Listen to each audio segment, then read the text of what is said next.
தந்தை மகன் தூய ஆவியாரின் பெயராலே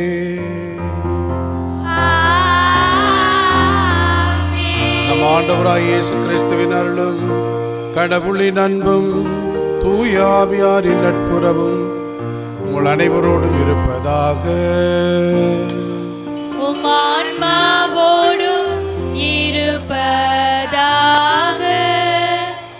திருப்பலியின் முன்னுரை.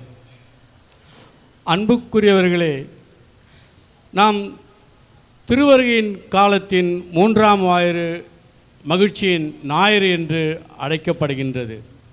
ஆம், இன்றைய வழிபாட்டின் வாசகங்கள் மகிழ்ச்சியை மையமாக கொண்டு ஆண்டவரோடு இணைந்து என்றும் மகிழ அழைக்கின்றது. ஆம், பயத்தை போக்க வந்தவர், சோர்வை அகற்ற வந்தவர், மீட்பு அளிக்க வந்தவர், நம் நடுவில் குடிக்கொள்ள வந்தவர், தன் அன்பினால் புத்துயிர் அளிக்க வந்தவர். ஆகவே நாம் அனைவரும் நம்முடைய love fire and power ministry சொந்தங்களோடு கொண்டாட இத்திருப்பலி நிறைவேற்ற வந்து வருகை தந்து நம் அருகே வந்திருக்கும் அருட்திரு ஜேசுதாஸ் அடிகளார் அவர்களோடு இப்பலியை கொண்டாடுவோம். பிரியமான சகோதர சகோதரிகளே, உங்கள் அனைவரையும் கிறிஸ்துவின் பெயரால் மீண்டும் ஒரு முறை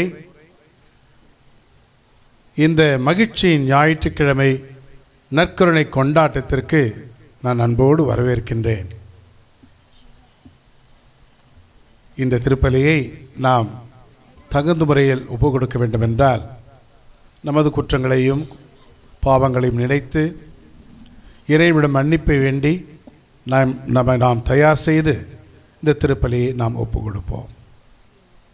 எல்லாம் வல்ல இறைவனிடமும் சகோதரிகளிடமும் நான் பாவின்றி ஏற்றுக்கொள்கிறேன். சிந்தனையாலும் சொல்லாலும் செயலாலும்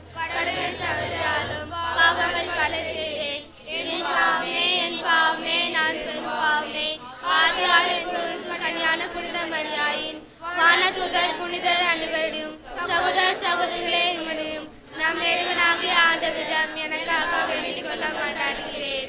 எல்லாம் வல்ல இறைவன் நம் மீது இரக்கம் வைத்து நம் பாவங்களை மன்னித்து நம்ம நித்திய வாழ்வுக்கு அழைத்து செல்வாராக.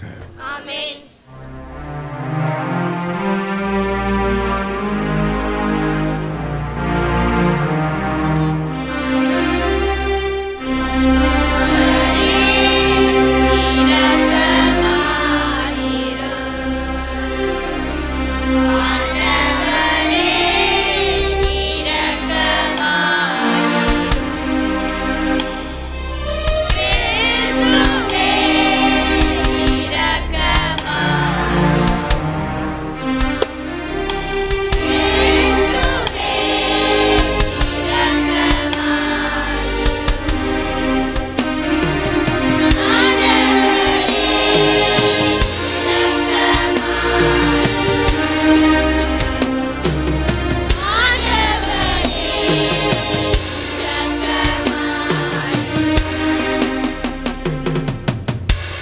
மன்றாடுவோமாக.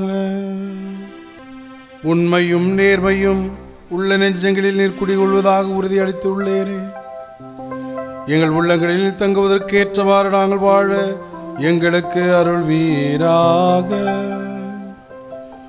உம்மோடு தூய ஆவியாரில் ஒன்றிப்பில் இறைவனாய் என்றென்றும் வாழ்ந்து ஆட்சி செய்கின்ற எங்கள் ஆண்டவரும் உம் திருமகனுமாகிய கிறிஸ்து வழியாக உம்மை மன்றாடுகின்றோம்.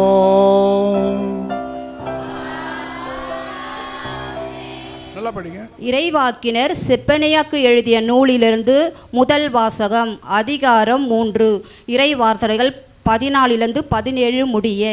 மகளே, சீயோனில் மகிழ்ச்சியால் ஆர்ப்பரி, இஸ்ரவேலே ஆரவாரம் செய், அகிமகிழ்ந்து அக்களி. ஆண்டவர் உன் தண்டனை தீர்ப்பை தள்ளிவிட்டார், உன் பகைவர்களை அப்புறப்படுத்தினார். இஸ்ரவேலின் அரசராகிய ஆண்டவர் உன் நடுவில் இருக்கின்றார். நீ இனி எந்த தீங்கிற்கும் அஞ்ச மாட்டாய். அந்நாளில் எருசலேமை நோக்கி இவ்வாறு கூறப்படும்: சீயோனே, அஞ்ச வேண்டாம், உன் கைகள் சோர்வடையும் வேண்டாம். உன் கடவுளாகிய ஆண்டவர் உன் நடுவில் இருக்கின்றார். அவர் மாவீரர், மீட்பு அளிப்பவர். உன் பொருட்டு அவரை மகிழ்ந்து களி கூறுவார். தம் அன்பினால் உனக்கு புத்துயிர் அளிப்பார். உன்னை குறித்து மகிழ்ந்து ஆடி பாடுவார். இது ஆண்டவரின் அருள்வாக்கு. நமக்கொரு மீட்பர் பிறந்துள்ளார், வருமே.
இரண்டாம் வாசகம்.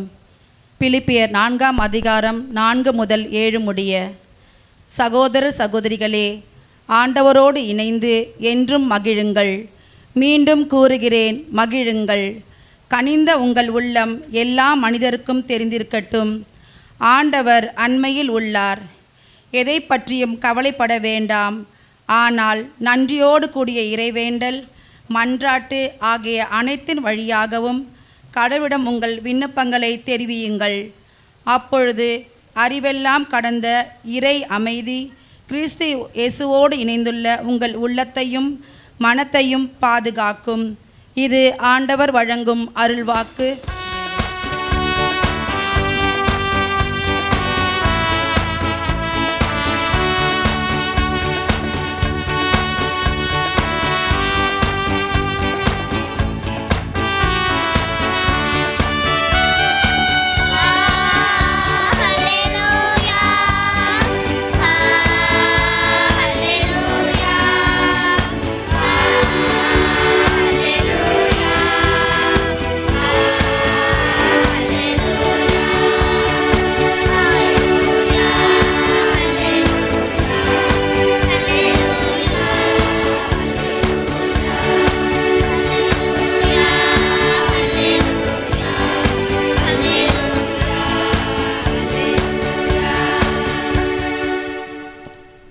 ஆண்டவர் உங்களோடு இருப்பாராக.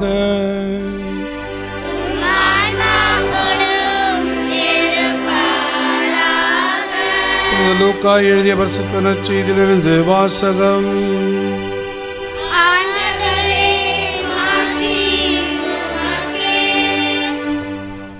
அதிகாரம் 3, இறைவசனங்கள் 10 முதல் 18 வரை.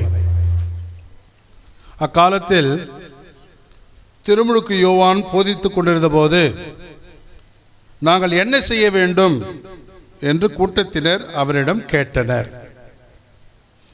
அவர் அதற்கு மறுமொழியாக, 2 அங்கிகளை உடையவர் இல்லாதவரோடு பகிர்ந்து கொள்ளட்டும், உணவை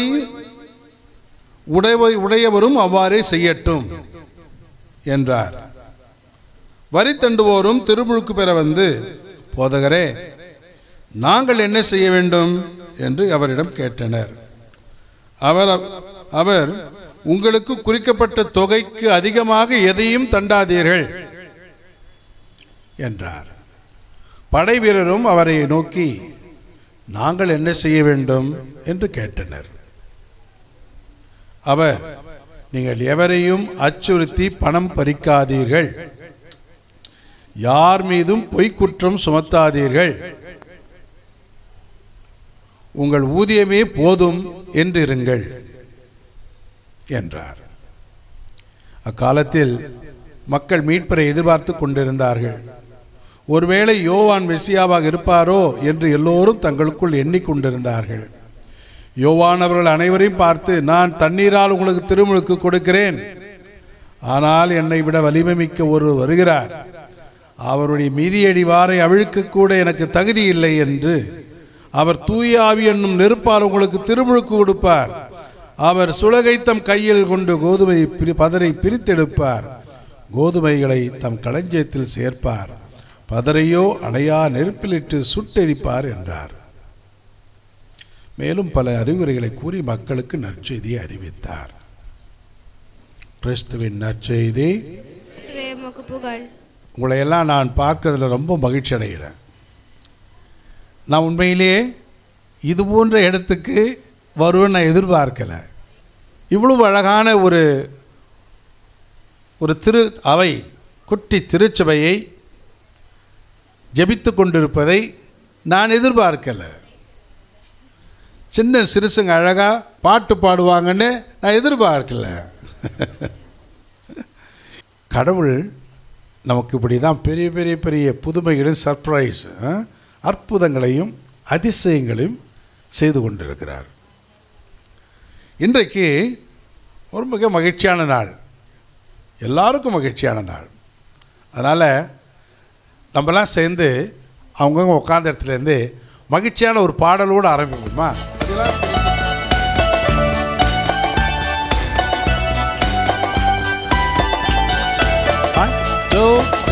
மகிழ்வோம்,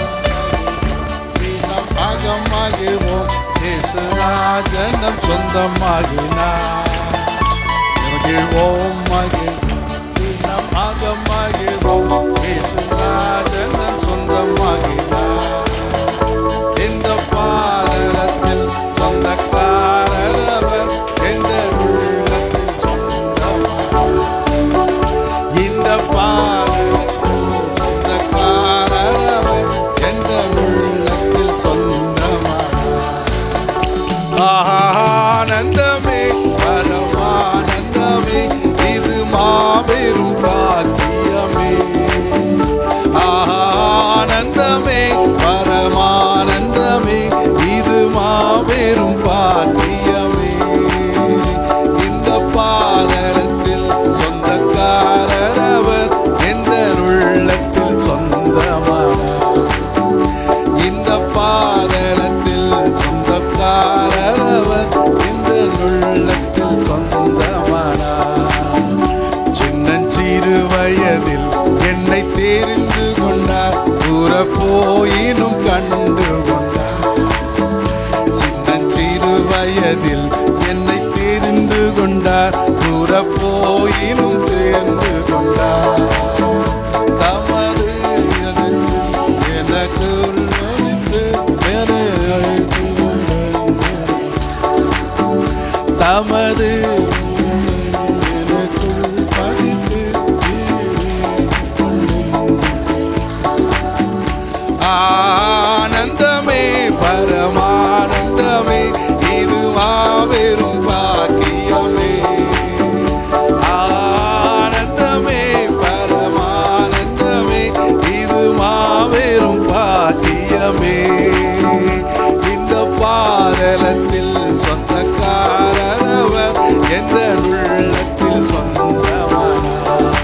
பாதளத்தில் சொந்தக்காரர் அவர், எந்த உள்ளத்தில் சொந்தவர்.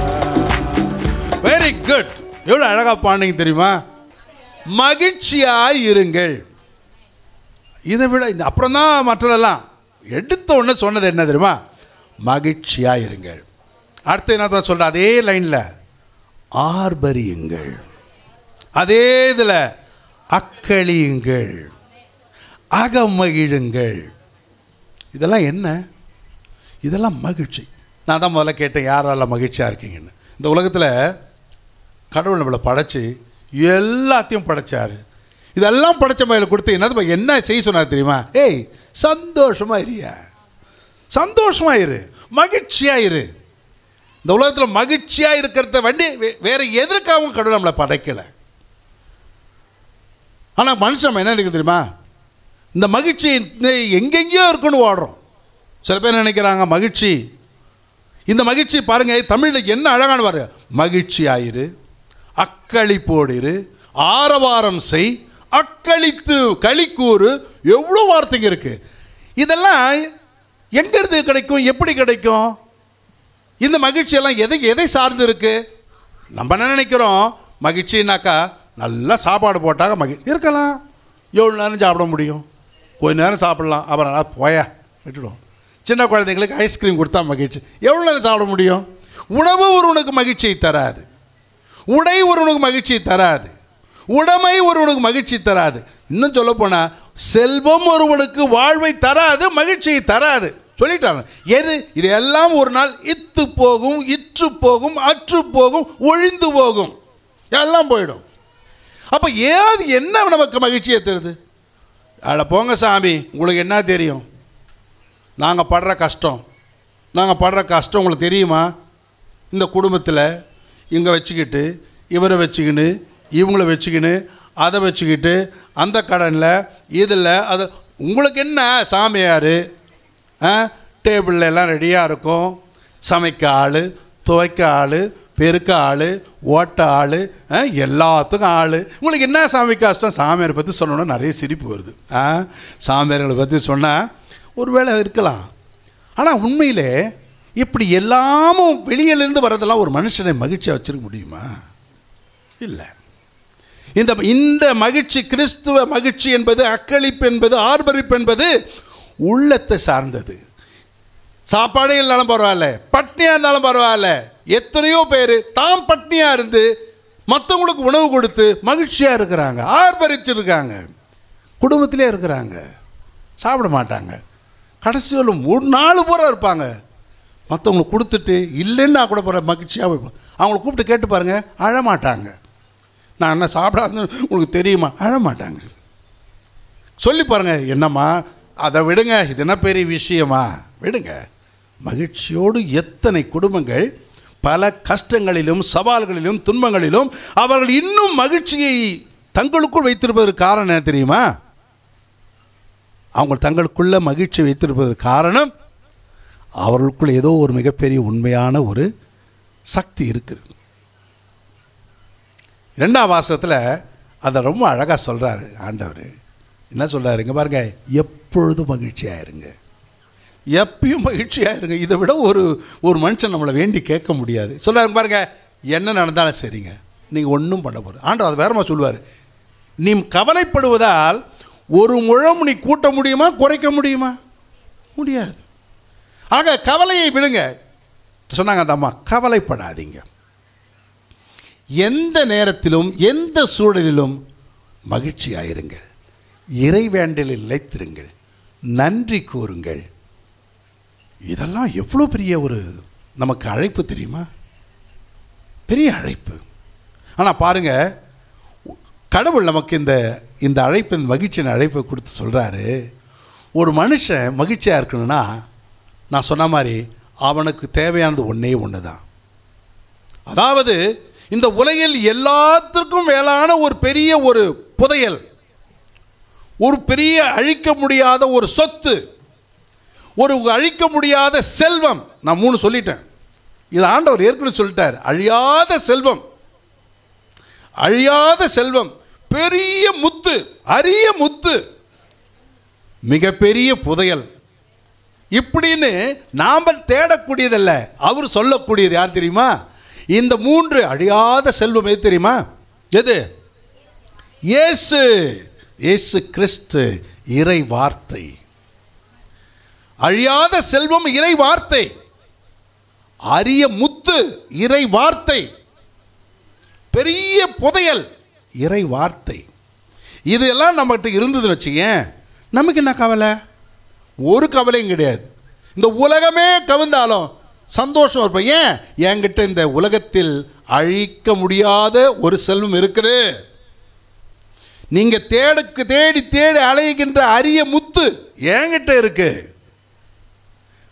பெரிய புதையல் என்கிட்ட இருக்கு. என்ன அது? இறை வார்த்தை, இயேசு கிறிஸ்து என்கின்ற இறை வார்த்தை. ஆக யார் ஒருவரிடம் இயேசு இருக்கிறாரோ, யார் ஒருவர் இயேசுவை அறிந்திருக்கிறாரோ, யார் ஒருவர் இயேசுவை நம்புகிறாரோ, யார் ஒருவர் இயேசுவை படித்திருக்கிறாரோ, அனுபவித்திருக்கிறாரோ, இயேசுவோடு வாழ்கிறாரோ, இயேசுவை வரவேற்கிறாரோ, இயேசுவை அறிவிக்கின்றாரோ, இயேசுவை உலகிற்கு பிரகடனப்படுத்துகிறாரோ, இவர்களெல்லாம் யாரு? மகிழ்ச்சியாக இருக்கக்கூடியவங்க, சந்தோஷமாக இருக்கக்கூடியவங்க. காரணம், இயேசு நம்மோடு இருக்கிறார், கடவுள் நம்மோடு இருக்கிறார். கடவுள் என்னோடு இருக்கும் பொழுது நான் யாருக்கு அஞ்ச வேண்டும்? யார் சொன்ன வார்த்தை அது? கடவுள் என்னோடு இருக்கும் பொழுது நான் யாருக்கு அஞ்ச வேண்டும்? கடவுள் என்னோடு இருக்கும் பொழுது நான் எதையும் செய்வேன். கடவுள் என்னோடு இருக்கும்போது நான் எதையும் எல்லாவற்றையும் செய்து முடிப்பேன். இதெல்லாம் கடவுள் நமக்கு சொன்ன வார்த்தைகள். ஆக இன்றைக்கு மகிழ்ச்சியாக இருக்குன்னு நினைக்கிறவங்க, நீங்கள் வச்சிருக்க வேண்டிய மிகப்பெரிய சொத்து, புதையல், செல்வம் இந்த இறை வார்த்தை. கிறிஸ்து என்கின்ற வாழும் இறை வார்த்தையை நீ வச்சிருக்கணும்.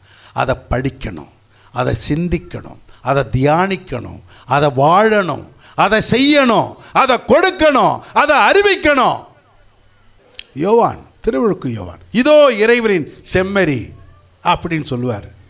ஆக இந்த யோவான் அவரோட மக்கள்லாம் போகிறாங்க. நல்லா கவனிங்க, அவர் திருமுழுக்கு கொடுக்குறார். கூட்டமாக போகிறவங்கெல்லாம் போய் கேட்குறாங்க. ஒரு கேள்வி கேட்டாங்க அவர்கிட்ட. அந்த கேள்வி என்ன சொல்லுங்க பார்க்கலாம். Very good. நாங்கள் என்ன செய்ய வேண்டும்? இன்றைக்கி நம்ம இந்த கேள்வி எல்லாரும் கேட்கணும். நாங்கள் எடுத்து பதிலாக நான் என்ன செய்யணும்னு கேட்கணும். வழக்கமாக நம்ம என்ன பண்ணணும் தெரியுமா? நீ என்ன செய்யணும், அவர் என்ன செய்யணும், அப்பா என்ன செய்யணும், அம்மா என்ன செய்யணும், தாத்தா என்ன செய்யணும், சாமியார் என்ன செய்யணும், உபதேசார் என்ன செய்யணும், வாத்தியார் என்ன செய்யணும் அப்படின்னு எல்லாருக்கும் சொல்லுவோம். ஆனால் நம்ம என்ன செய்யணும்னு தெரிய மாட்டோம். இன்றைக்கி ஒரு கேள்வி கேட்கணும். நான் என்ன செய்யணும்? ஆண்டவர்கிட்ட கேட்கலாம். நீங்கள் போய் யார்கிட்ட கேட்கக்கூடாது, கடவுள்கிட்ட கேட்குறப்போ என்ன பாருங்கள், அந்த குழுமம் வந்து கேட்கும்போது அவர் சொல்கிறார் பாருங்கள், இங்கே பாருங்கள், உங்கள்கிட்ட 2 துணி இருந்துச்சுன்னா, 2 சட்டை இருந்துச்சுன்னா, ஒரு சட்டையை இன்னொருத்தர் கொடு. இல்லாத, கரெக்டாக யார் சொன்னது அந்த வார்த்தையை? இல்லாதவரோடு கொடுங்க. நாங்கள் உங்கள்கிட்ட உணவு இருக்கா, பகிர்ந்து கொடு. கிறிஸ்துவ சமூகம் எப்படி இருக்கணும் தெரியுமா? யார் ஒருவன் தன்னுடைய சக மனிதரை, அவனை தேவையை அறிந்து அவனுக்கு உதவி செய்கிறானோ அவன்தான் கிறிஸ்துவன். ஒரு மனிதனை அறியாமல் அவன் தேவைகளை அறிந்து கொள்ள முடியுமா? ஒரு மனிதனின் தேவையை பூர்த்தி செய்யாமல் நாம் இன்னொரு தேவையை நாம் பூர்த்தி செய்ய முடியுமா? கிறிஸ்து இன்னைக்கு சொல்கிறாரு, நீங்கள் கூட்டமாக வாழறீங்களா? அதை நல்ல திருச்சபைக்கு வார்த்தை சொன்னால், நீ ஒரு நல்ல திருச்சபையாக இருக்க விரும்புகிறியா? ஒரு திருவையாய் வாழ விரும்புகிறாயா? ஒரு நல்ல குடும்பமாக இருக்க வாழ விரும்புகிறியா?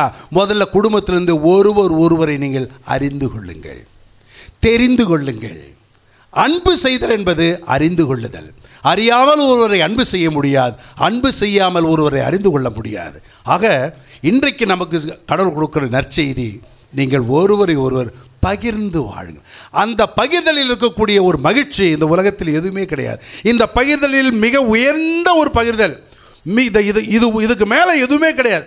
அந்த பகிர்தலுக்கு இணை எதுவுமே கிடையாது அப்படின்னு சொல்லக்கூடிய ஒரு பகிர்தல். அது என்ன சொல்லுங்க பார்க்கலாம்? தன் நண்பனுக்காக உயிரை கொடுப்பதை விட மேலான அன்பு வேறு எவரிடமும் இல்லை. பிரியமான சகோதர சகோதரிகளே, இந்த பகிர்தலை ஒருவர் செய்து காமிட்டிருக்காரு. யார் அவர்? நம்ம ஆண்டவர் இயேசு கிறிஸ்து. நம்மளே நிறைய பேர் இருக்காங்க, உண்மை. கிறிஸ்துவாக வாழ்கிறவர்கள் எவ்வளோ பேர் இருக்காங்க, உயிரை கொடுத்துருக்காங்க. ஆக இன்று ஆண்டவர் நீங்கள் ஒரு நமக்கு அழைப்பு கொடுக்கிறார். மகிழ்ச்சியாயிருங்கள், ஆர்ப்பரியுங்கள், அக்களியுங்கள், பேருவகை கொள்ளுங்கள், களி கூறுங்கள். அப்படின்னா அதற்கு ஒரு வழி என்ன?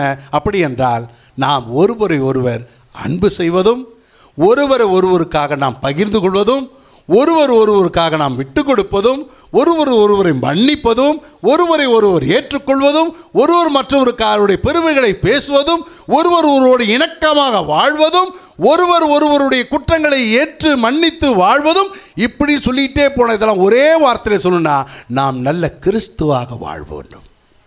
இப்படி கிறிஸ்துவாக வாழ்ந்து அப்படிப்பட்ட ஒருவர் யாராக இருந்தாங்கன்னா அவங்க மகிழ்ச்சியாக இருப்பாங்க, சந்தோஷமாக இருப்பாங்க. சுருக்கமாக சொல்ல வேண்டும் என்றால், மகிழ்ச்சியாய் வாழ்வது என்பவர்கள் பாவமின்றி வாழ்வது. ஒருவன் பாவத்தில் இருக்கிறான் என்றால் அவன் நிச்சயமாக மகிழ்ச்சியாக இருக்கவே முடியாது. பாவத்தை தவிர்த்து வாழ்வதற்கு தான் கடவுள் பல வழிகளை கொடுத்துருக்கிறார். அந்த வழியில் சிறந்த வழி ஒன்று இந்த திருப்பலி. திருப்பலியில் பங்கு பெறும்போதெல்லாம் இங்கே ஒரு கிறிஸ்து நமக்காக பிறந்து நமக்காக வாழ்ந்தப்போ இன்னைக்கு பாடுறது கிறிஸ்து பஸ் கொண்டாடுறோம். என்ன அது? கிறிஸ்து நமக்காக பிறந்தார், நம்மோடு வாழ்கிறார், நம்மோடு இருக்கின்றார், நமக்காக ஒவ்வொரு நாளையும் நம்மையே தருகிறார். இப்படிப்பட்ட அந்த கிறிஸ்து பிறந்து வாழ்ந்து நம்மோடு இருக்கிறது தான் இதெல்லாம் சேர்ந்து கொண்டாடுறோம். அந்த கொண்டாட்டம் தான் கிறிஸ்து பிறப்பின் கொண்டாட்டம். அந்த கிறிஸ்தின் பிறப்பை கொண்டாடக்கூடிய எல்லோரும் மகிழ்ச்சிக்குரியவர்கள், எல்லோரும் அக்களிக்கக்கூடியவர்கள், எல்லோரும் நன்றிக்குரியவர்கள். கடவுளை நாம் போற்றி புகழ்ந்து இந்த கிறிஸ்து பிறப்பு விழாவிலே ஒருவரை அன்பு செய்து, ஒருவருடைய தேவைகளை புரிந்து, ஒருவருக்கு உதவி செய்து, ஒருவரை ஏற்றுக்கொண்டு, ஒருவர் மன்னித்து, ஒருவர் மற்றவருக்காக தன்னாலான அனைத்து உதவிகளையும் செய்து வாழும் நாள், ஒவ்வொரு நாள் நமக்கு கிறிஸ்து பிறந்த நாளே. இந்த நல்ல நாளிலே, வருகின்ற இந்த புதிய ஆண்டிலே இந்த கிறிஸ்துவை நாம் மற்றவர்களோடு பகிர்ந்து கொள்ளும் பொருட்டு கடவுள் நமக்கு தருகின்ற இன்னொரு புதிய வாய்ப்பையும் ஒவ்வொரு வாய்ப்பையும் பயன்படுத்தி நாம் நல்ல முறையில் மகிழ்ச்சியுடன் வாழ ஒருவருக்கொருவர் ஜெபிப்போம், ஒருவருக்கொருவர் இறைவேண்டலில் நிலைத்திருப்போம், ஒருவர் மற்றவருக்காக இறைவனுக்கு நன்றி கூறுவோம். தொடர்ந்து நல்ல கிறிஸ்தவர்களாக வாழ்வோம். இந்த உலகில் சாட்சிகளாக மற்றவர்களுக்கு கிறிஸ்துவை அறிவிப்போம். ஆமேன்.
நம்பிக்கையாளர் மன்றாட்டு.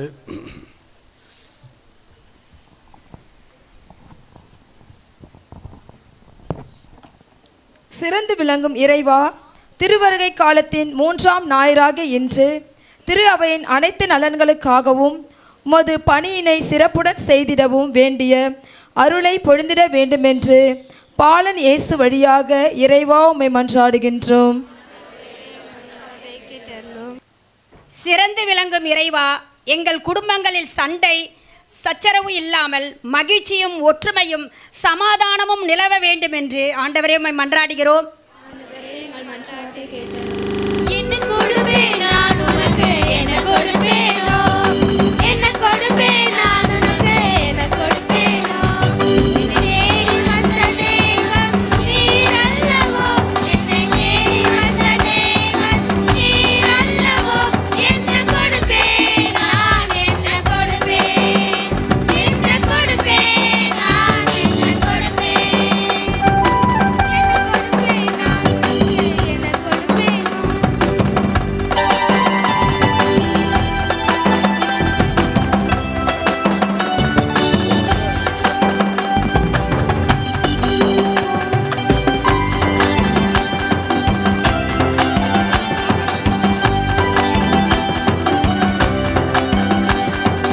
ஞானியாக பிறந்திருந்தால் ஞானத்தை கொடுப்பேன், மாயனாக பிறந்திருந்தால் மந்தையை கொடுப்பேன். தூதனாக பிறந்திருந்தால் ஞானத்தை கொடுப்பேன், மாயனாக பிறந்திருந்தால் மந்தையை கொடுப்பேன். தூதனாக பிறந்திருந்தால் வாழ்த்து கூறுவேன், தூதனாக இருந்திருந்தால் வாழ்த்து கூறுவேன். என்ன கொடுப்பேன் நான், என்ன கொடுப்பேன், என்ன கொடுப்பேன் நான், என்ன கொடுப்பேன், என்ன கொடுப்பேன் நான் உனக்கு, என்ன கொடுப்பேனோ, என்ன கொடுப்பேன் நான் உனக்கு, என்ன கொடுப்பேனோ. என்னை தேடி வந்த தேவன் நீர் அல்லவோ, என்னை தேடி வந்த தேவன் நீர் அல்லவோ. என்ன கொடுப்பேன் நான், என்ன கொடுப்பேன், என்ன கொடுப்பேன் நான், என்ன கொடுப்பேன். சகோதர சகோதரர்களே, என்னுடைய உங்கள் திருப்பலி எல்லாம் உள்ள இறைவனுக்கு ஏற்றதாக முடிவு சேர்ந்து ஜெபியுங்கள். புகழ்ச்சிக்காகவும் ஆட்சிக்காகவும் நமது நன்மைக்காகவும் புனித திருவேலின் நன்மைக்காகவும் உமது பெயர் ஏற்றுக்கொள்வாராக. ஆண்டவரே, இந்த காணிக்கைகளை எங்களை தூய்மைப்படுத்தி புதுப்பிக்குமை வேண்டுகிறோம். அதனால் உமது திருவுளத்தில் நிறைவேற்றுபவர்களுக்கு அது நிலையான பயன் விளைவிப்பதாக எங்கள் ஆண்டவராகிய கிறிஸ்து வழியாக மன்றாடுகிறோம். ஆமென். ஆண்டவர் உங்களோடு இருப்பாராக.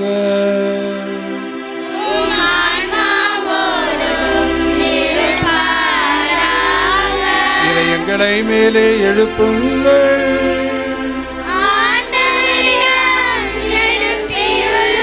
இறைவனாகிய ஆண்டவருக்கு நன்றி கூறுவோம்.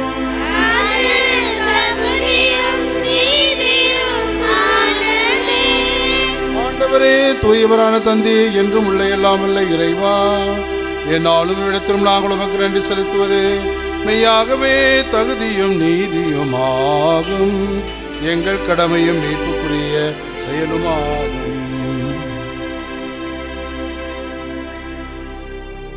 உம் வார்த்தையான அவர் வழியாக அனைத்தையும் படைத்தி அவரையே மீட்பரும் ஈடேற்றுபவராக எங்களுக்கு அனுப்பினே. அவர் தூய ஆவியால் உடனிருத்து கன்னிமரியாடமிருந்து பிறந்தார்.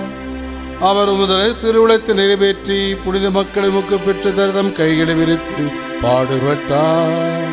இவ்வாறு அவர் சாவை வென்று உயிர் புண்டென விளங்கச் செய்தார். ஆகவே வானதூதரோடு புனிதர் அனைவரோடும் சேர்ந்து நாங்கள் உமது ஆட்சி புகழ்ந்து பாடி முடிவின்றி பாடுவதாவது: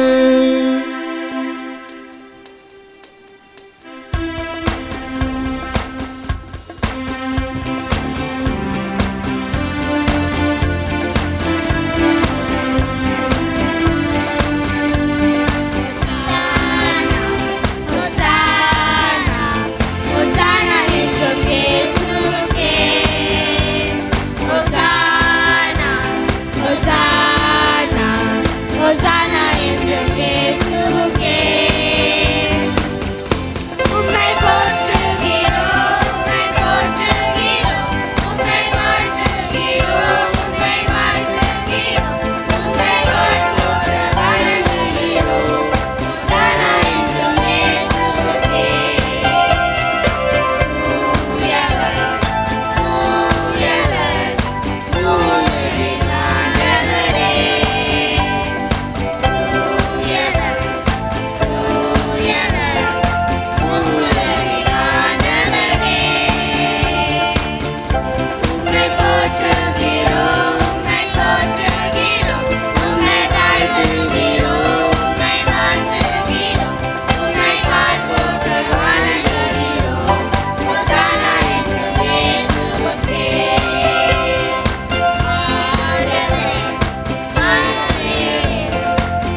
ஆண்டவரை இனிமையாகவே தூயவர் தூய்மையானத்திற்கு ஊற்று ஆகவே நம்முடைய ஆவை புனித காணிக்கைகளை புனிதப்படுத்த வேண்டும் என நாம் கொண்டாடுகின்றோம்.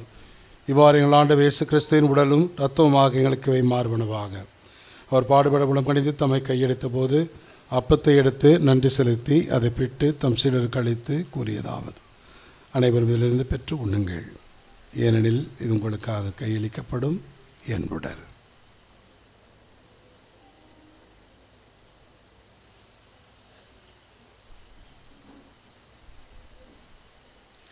அவனமே இரவிலிருந்து எனவே கிண்ணத்தை எடுத்து மீண்டும் நமக்கு நன்றி கூறி தம் சீடருக்கு அளித்தவர் கூறியதாவது: அனைவரும் இதிலிருந்து பெற்று பருகுங்கள், ஏனெனில் இது புதிய நிலையான உடன்படிக்கைக்குரிய என் இரத்தத்தின் கிண்ணம். இது பாவத்து மன்னிப்புக்கென்று உங்களுக்காகவும் பலருக்காகவும் சிந்தப்படும். இதை நினைவாக செய்யுங்கள்.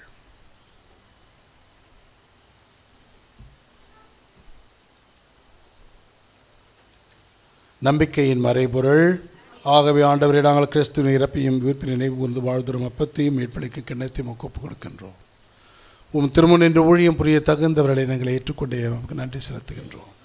மேலும் கிறிஸ்துவனுடையிலும் இரத்தத்திலே பங்கு கொள்ளும் எங்களை தூய ஆவியார் ஒன்று சேர்க்க வேண்டும் என நம்மை தாழ்மையுடன் வென்றாடுகின்றோம். இறைவா, உலகெங்கும் பரவி திருவை நினைவு கூர்ந்தலும் எங்கள் திருத்தந்தை பிரான்சிஸ், எங்கள் ஆயர் ஜார்ஜ் அந்தனிசாமி, எல்லா திருநிலையாக அனைவரோடும் திரு அவை அன்பில் நிறைவு பெறச் செய்திடலும். உயிர் திரு நம்பிக்கையோடு எதிர்நோக்குடன் சகோதர சகோதரிகளையும் இறந்தோரையும் நினைவு கூர்ந்து ஒளிவிக்க ஒரு திருமணம் நேற்றிடும் எங்கள் அனைவரும் மீதும் இரக்கமாயிரும். கடவுளை கண்ணைத்தாயான புனித மரியா, அவருடைய கணவரான புனித யோசேப், புனித திருத்தூதர்கள், இவ்வுலகில் உங்கூந்தராய்ந்த புனிதர் அனைவருடனும் நாங்கள் நிலைவாழ்வில் பங்கு கொள்ளும் தகுதி பெற்றும் திருமணம் இயேசு கிறிஸ்து வழியாக புனிதேத்து மரபரல உண்மை மன்றாடுகின்றோம். இவர் வழியாக இவரோடு இவரில் எல்லாம் வல்ல இறைவனாகிய தந்தையே, தூய ஆவியாரின் ஒன்றிப்பு எல்லா புகழும் ஆட்சியும் என்றென்றும் உமக்கு உரியதே.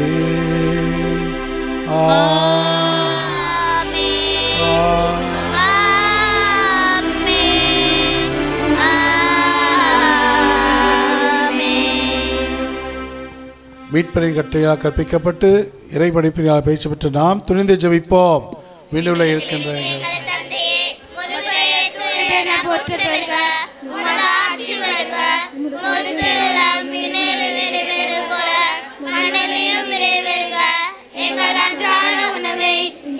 எங்களுக்கு தாரும்,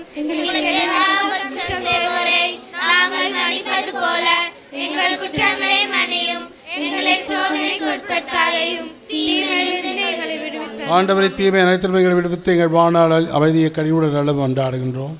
உது இரக்கத்தின் உதவியால் நாங்கள் பாவத்திலிருந்து எப்போது விடுதலை பெற்று யாதொரு கலக்கும் என்று நலமாய் இருப்போமாக. நாங்கள் இதை நோக்கியிருக்கும் பேரின்பத்திற்காகவும் மீட்பராகிய இயேசு கிறிஸ்து வருகைக்காகவும் காத்திருக்கின்றோம். ஆண்டவர் இயேசு கிறிஸ்து, அமைதியை விட்டு செல்கிறேன், அமைதியை உங்களுக்கு அளிக்கின்றேன் திருத்தூதர்களுக்கு மொழிந்தீரேன். எங்கள் பாவங்களை பாராமல் திருவை நம்பிக்கையை கண்ணோக்கியும் திருவுளத்திற்கு ஏற்பதற்கு அமைதியும் ஒற்றுமை அளித்திருவீராக. என்றென்று வாழ்ந்து ஆட்சி செய்கின்றவர் நீரே. ஆண்டவருடைய அமைதி என்று உங்களோடு இருப்பதாக. ஒருவருக்கு ஒரு அமைதியை பகிர்ந்து கொள்வோம். அமைதி. உலகின் பாவங்களை போக்கும் இறைவனின் செம்மறியே, இரக்கமாயிரும். உலகின் பாவங்களை போக்கும் இறைவனின் செம்மறியே, எங்கள் மேல் இரக்கமாயிரும். உலகின் பாவங்களை போக்கும் இறைவனின் செம்மறியே, எங்களுக்கு அமைதி அளித்தருளும். இதோ இறைவனின் செம்மறி, இவரே நம் பாவங்களை போக்குபவர். செம்மறி விருந்துக்கு அழைக்கப்பெற்ற நாம் அனைவரும் பேறு பெற்றோர். நீர் அன்னத்தில் எழுந்துள்ள நான் தகுதியற்றவர், ஆனால் ஒரு வார்த்தை மட்டும் சொல்லியருளும், எனது ஆன்மா நலமடையும்.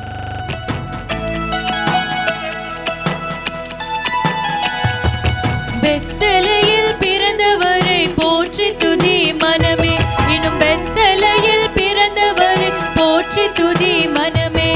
சர்வத்தையும் படைத்தாண்ட சர்வ வல்லவர், சர்வத்தையும் படைத்தாண்ட சர்வ வல்லவர், இங்கு தாழ்மையுள்ள தாய்மடியில் தலை சாய்க்கலாம், இங்கு தாழ்மை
நாங்கள் என்றும் ஆவல் கொள்ள செய்வீராக. எங்கள் ஆண்டவராய் கிறிஸ்து வழியாக மன்றாடுகிறோம். ஆமென். ஆண்டவர் உங்களோடு இருப்பாராக, ஆன்மாவோடும் இருப்பாராக. எல்லாம் வல்ல இறைவன் தந்தை, மகன், தூய ஆவியார் நம் அனைவரையும் ஆசீர்வதிப்பாராக. ஆமென். சென்று வாழுங்கள். திருப்பலி முடிந்தது. இறைவனுக்கு நன்றி.